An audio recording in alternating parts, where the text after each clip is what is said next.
economista y experto en finanzas y en petróleo, Leonardo Buniac, a quien le dejamos una pregunta pendiente y tiene que ver con la deuda externa, el manejo de la deuda. No hubo default este año, mucha gente lo pronosticó, no se produjo. Habrá default el año que viene, hay capacidad de pago, voluntad de pago ha habido. Hasta ahora se ha sido una política del gobierno. La voluntad de pagar, de cumplir con los acreedores internacionales. ¿Se podrá mantener esa en el peor momento de la historia de este país, el paro petrolero, se pagó la deuda. ¿Okay?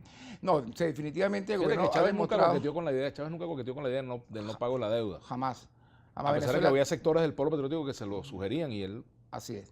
Sí, cumplir con una creencia depende de dos elementos. Uno, de la capacidad de pago que tú acabas de hablar, y dos, de la actitud, la disposición para pagar. Si tiene alguien te debe plata, bueno, tú cobras en función de esos dos elementos. Que él tenga capacidad de pago y que además quiera pagarte, tenga disposición.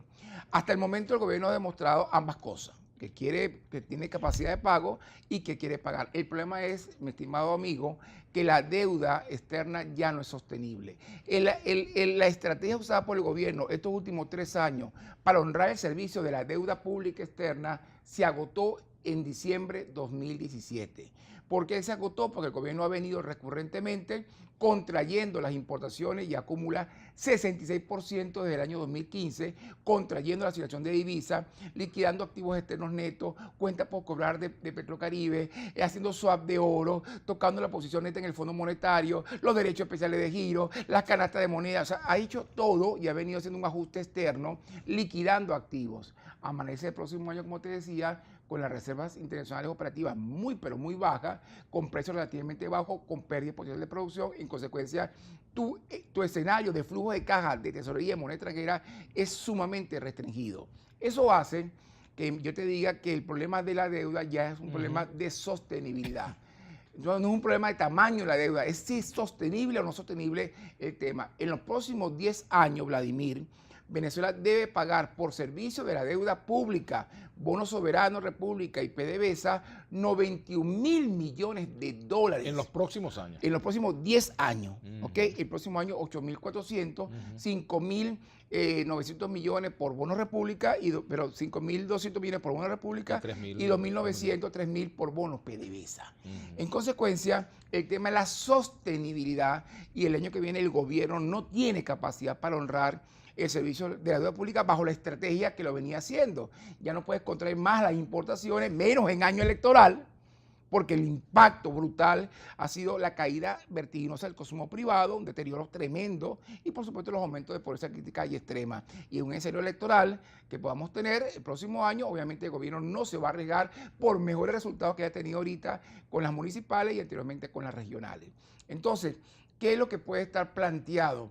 Yo creo que el gobierno va a analizar una cosa muy interesante.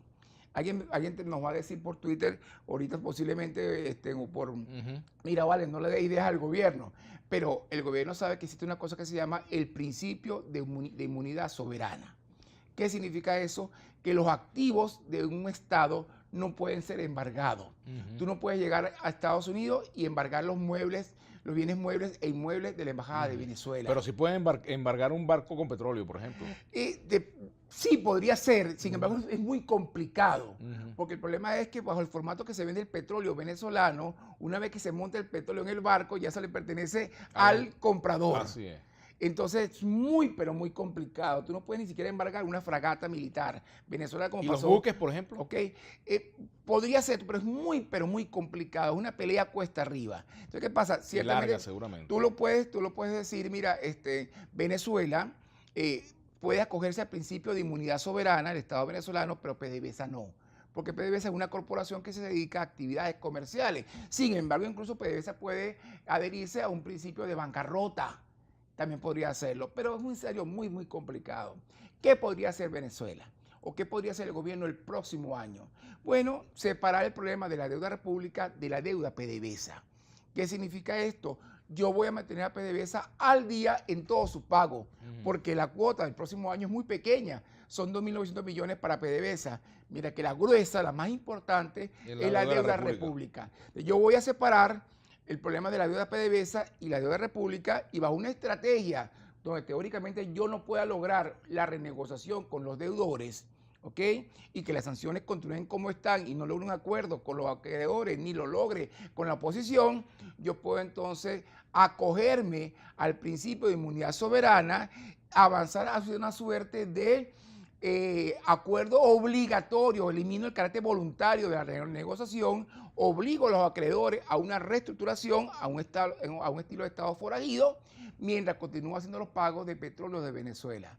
Me libero entonces de cualquier posibilidad de embargo contra las cuentas por cobrar, de los embarques petroleros, de la infraestructura de PDVSA en el exterior. ¿Y qué opciones tendrían los acreedores para contraatacar, si se pudiéramos utilizar el término? En el caso de los bonos de República, prácticamente ninguno.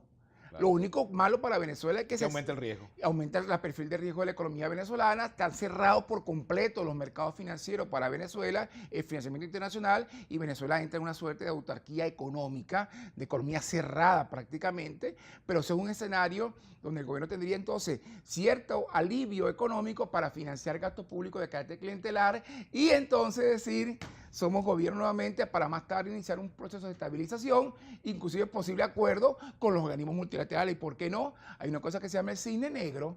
El cisne negro son sucesos inesperados. Sí. ¿Okay? En 1600 los británicos, gracias a los británicos, descubrimos que existían los cisnes negros porque los descubrieron en Australia en 1650 aproximadamente. Y en ese momento fue un suceso inesperado de grandes consecuencias.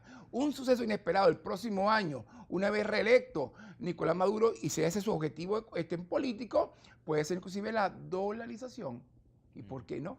O sea, si hay cisne negro, puede haber cisne rojo también. Así es. ¿Y por qué no podemos dolarizar la economía después de eso? ¿Por qué no podemos ir a un acuerdo con el Fondo Monetario después de eso? ¿Tú ves factible la dolarización?